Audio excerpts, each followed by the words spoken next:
तो भाई एक तो आपको मैं बता दूं, ये खोल दिया। तो गाड़ियाँ चल रही हैं, बहुत कम चल रही हैं क्योंकि अभी लोगों के इसके बारे में अवेयरनेस नहीं है। ये एक भाई बैटरी वाली स्कूटी भी लेके चल रहा है, इस पे आसपास का ही होगा कोई। दोस्तों नमस्कार, स्वागत आप सबका मेरे यूट्यूब चैनल पर। अर्बन एक्सटेंशन रोड पकड़ के हम आए बादोगढ़ बाईपास। बादोगढ़ बाईपास से आए दिल्ली रोहतक रोड, और दिल्ली रोहतक रोड से आए हम केएमपी, और केएमपी से आए हम दिल्ली अमृतसर कटरा एक्सप्रेसवे इंटरचेंज के पास। तो ये है पार्ट 2। अगर पार्ट 1 आपने नहीं देखा है तो पहले आप मेरे चैनल पे जाके पार्ट 1 देख सकते हो, और तब आपको जो है ये पार्ट 2 समझ में आएगा। पार्ट 1 में हमने बताया कि आप दिल्ली से, एयरपोर्ट से, द्वारका से, नजफगढ़ से किस प्रकार इस पॉइंट तक आ सकते हो, जो कि है दिल्ली अमृतसर कटरा एक्सप्रेसवे का स्टार्टिंग पॉइंट। देख लीजिए वर्क चल रहा है। ये है केएमपी, कुंडली पलवल मानेसर एक्सप्रेसवे, और यहीं से इंटरचेंज, या फिर यूँ कहें यहीं से उसका 0 पॉइंट है, starting point Delhi Katra expressway. तो ये रेस्ट एरिया और फ्लाईओवर का निर्माण हो रहा है, काफ़ी बड़ा एरिया है। और यहाँ से देख लीजिए साइन बोर्ड कटरा के लिए लेफ़्ट, और ये हम लेफ़्ट मुड़ गए। तो यहाँ से आया जी बुलावा, चलो बुलावा आया है, माता ने बुलाया है।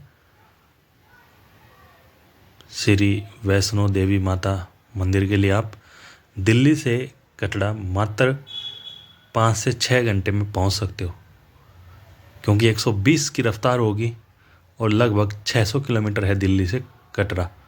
तो इस प्रकार आप 5 घंटे में पहुंच सकते हो माता वैष्णो देवी मंदिर। तो दोस्तों अभी ये ट्रायल के तौर पे खोल दिया गया है। इसका पहला एग्जिट बनता है आपका सापला के लिए, जो आपका लोहारू से मेरठ हाईवे है, तो वो सापला की तरफ होके जाता हुआ सापला खरखुदा रोड पर इसका पहला एग्जिट है। और इस एक्सप्रेसवे की मदद से आप गोहाना, जींद, कैथल की तरफ जा सकते हो। हरियाणा का जो पार्ट है वो प्रॉपर रूप से तैयार है, आने जाने में कोई परेशानी नहीं होने वाली है। बस उसका रेस्ट एरिया जो है वो अभी तैयार नहीं है। तो बीच में जो पेट्रोल पंप वगैरह जो मिलते हैं, टायर पंचर या और भी जो सुविधा या जो चीज़ें आपको सफ़र में चाहिए होती हैं, उनके लिए अभी एक्सप्रेसवे तैयार नहीं है। उसके लिए आपको अभी भी 3 से 4 महीने या 6 महीने और वेट करना पड़ेगा। तो अगर आप इस पे आ रहे हो तो एक बात का ख्याल रखें कि भाई 40 से 50 किलोमीटर तक कोई आपको एग्जिट नहीं मिलेगी, और ना ही कोई टायर पंचर, पेट्रोल पंप या फूड रेस्ट, ऐसा कुछ नहीं मिलने वाला। रफ्तार आप देख लीजिए, 120 की रफ्तार गाड़ियों के लिए रहने वाली है, और जगह जगह पे कैमरे भी लगाए गए हैं।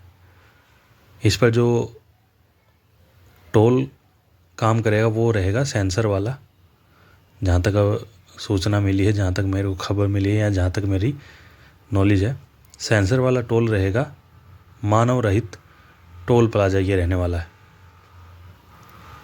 तो ये है भाई दिल्ली अमृतसर कटरा एक्सप्रेसवे, जो गोल्डन टेम्पल और माता वैष्णो देवी मंदिर जाना चाहते हैं दिल्ली से या भादोगढ़ एनसीआर की तरफ से, गुड़गांव की तरफ से, उनके लिए ये काफ़ी खास रहने वाला है, क्योंकि उनके आने जाने के लिए एक बहुत ही बेहतर, एक बहुत ही खास एक्सप्रेसवे ये जो तैयार है। थोड़ा दूर चलते ही आ गया है पहला एग्जिट, जो कि है सापला खरखोदा रोड के लिए। तो अभी साइड में लगाते हैं। इस तरफ आप देखो तो काफ़ी जो भट्टे हैं जहाँ पे ईंट तैयार होती हैं, ईंट बनती है, वो हैं। रोड के दोनों तरफ आप देखोगे, जब आप सापला की एग्जिट की तरफ आओगे तो आपको रोड की दोनों तरफ, सॉरी एक्सप्रेसवे की दोनों तरफ ईंट के भट्टे जो हैं वो देखने को मिलेंगे। तो ये हम पहुंच चुके हैं एग्जिट पॉइंट पर, पहला एग्जिट पॉइंट। तो बाइक वगैरह अभी कुछ अलाउ नहीं है, लेकिन भाई लोग चला रहे हैं। क्यों चला रहे हैं, कैसे चला रहे हैं, वो सब उनके ऊपर बात है। और बाइक अलाउ नहीं है, इसके पीछे रीज़न का सबसे बड़ा कारण वो ये है भाई, गाड़ियों की रफ्तार है 120 की रफ्तार में जब गाड़ियाँ चलती हैं तो भाई साइड में जगह बिल्कुल भी नहीं रहती और 120 की रफ्तार से बाइक चल नहीं सकती।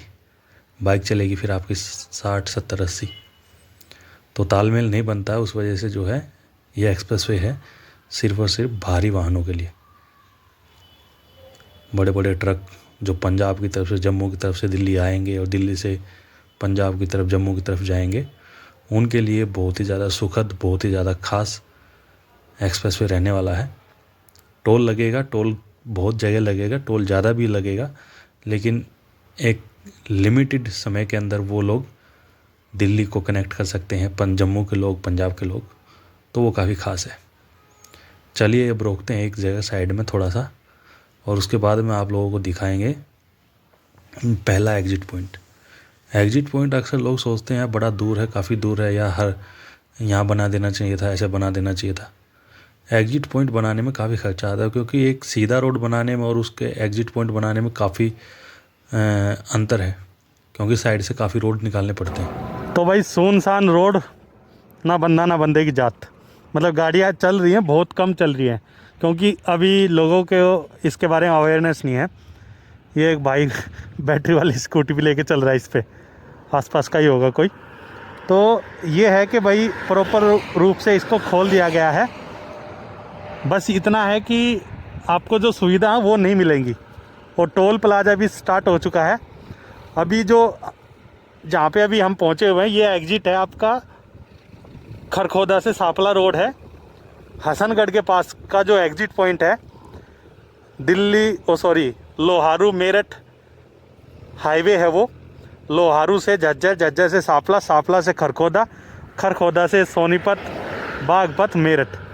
तो उस पॉइंट का एग्जिट है यहाँ पे हसनगढ़ के पास में। तो जब आप आओगे, इसको ज्वाइन करोगे, तो ये पहला एग्जिट बनता है सापला के लिए। तो गाड़ियाँ चल रही भाई बिल्कुल 100 की रफ्तार में, बहुत ज़्यादा तेज़। वीडियो आपने देखी, पसंद करी, यहाँ तक आप चैनल पे बने हुए हो, उसके लिए आप सबका बहुत बहुत धन्यवाद। तो भाई जींद जाना था इनको, तो बहुत बढ़िया है कि लोगों को एकदम से खाली रोड मिल रहा है, और इस पे ये भी नहीं कि एकदम से कुछ आ जाएगा। लोग बोल तो देते हैं भाई टोल बहुत महंगा है या जो भी चीज़ है, लेकिन मैं एक चीज़ नोटिस कर रहा हूँ, सीधा रोड बनाने में उतना खर्चा नहीं आता जितना खर्चा इसका टोल प्लाजा या इसकी जो एंट्री एग्जिट पॉइंट बनाने के लिए लगता है। आप सोचो यार, सीधा रास्ता बन गया, ये बिल्कुल सीधा रास्ता है, ठीक है, ये सीधा रोड हो गया। अब जो इसकी एंट्री और एग्जिट बनाई जाती हैं, जैसे ये इधर से एक अलग से रोड बनाया है, ये एग्जिट के लिए है, ये एग्जिट के लिए, ये तो सीधा इधर उतर जाएगा, ये तो कॉमन सी एग्जिट होगी। लेकिन एंट्री के लिए, और फिर इधर की एंट्री के लिए, फिर उधर की एंट्री के लिए, फिर उधर की एग्जिट के लिए, इसके चारों तरफ एक बड़े बड़े सर्कल में और रोड बनाई जाती है, बहुत खास, मतलब अच्छी वाली, ऐसा नहीं कि कुछ भी बना के रख दो। तो वो एंट्री एग्जिट बनाने के लिए जो है काफ़ी मशक्क़त करनी पड़ती है, मशक्क़त कह लो या बड़ा एरिया, बड़ा खर्चा लगता है। तो भाई टोल तो फिर ऑटोमेटिक महंगा होगा ही होगा।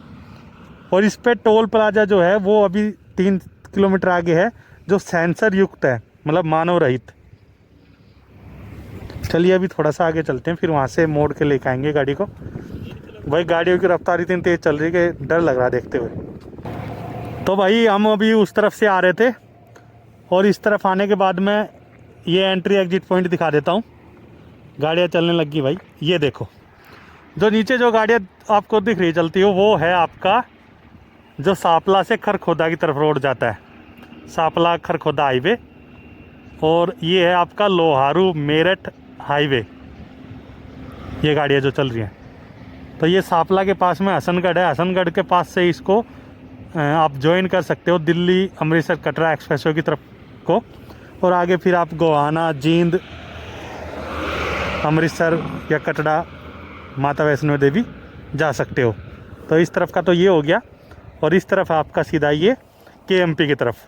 और केएमपी पहुंचने के बाद में आप सोनीपत की तरफ चले जाओ, भादुगढ़ चले जाओ, गुड़गांव चले जाओ, या फिर केएमपी से आप जाओगे भादुगढ़, भादुगढ़ से आप जाओगे भादुगढ़ बाईपास, बाईपास से आप पकड़ोगे अर्बन एक्सटेंशन रोड, जो आपको सीधा लेके जाएगा एयरपोर्ट। तो एयरपोर्ट से कैसे आना है वो वीडियो में आपको मैंने दिखाया है, बस उसी पे अपना ध्यान केंद्रित रखना। ये सीन है, ये सिचुएशन है। काफ़ी खूबसूरत ये एक्सप्रेसवे बना है। तो वही गाड़ी को रफ्तार में चलाएं, कंट्रोल में चलाएं, और बाइक अलाउड नहीं है। लेकिन हरियाणा के लोग भाई अभी जिनको पता चल रहा है वो चला रहे हैं, दौड़ रहे हैं, मज़े ले रहे हैं भाई, जब तक लिए जा रहे हैं। फिर एक टाइम आएगा जब इन पर ब्रेक लगेगा, क्योंकि भाई पुलिस वाले भी खड़े हो जाएंगे, फिर बाइकों को जब्त करने लग जाएंगे यहाँ पे। अभी तो आपको सब चीज़ें जो चलती हुई नज़र आएंगी। अभी जैसे ये क्रेन चल रही है, ये जेसीबी चल रही है, ये इस वजह से चल रही है क्योंकि अभी काफ़ी वर्क जो है वो पेंडिंग है, तो उस लिहाज से ये जो है चल रही हैं।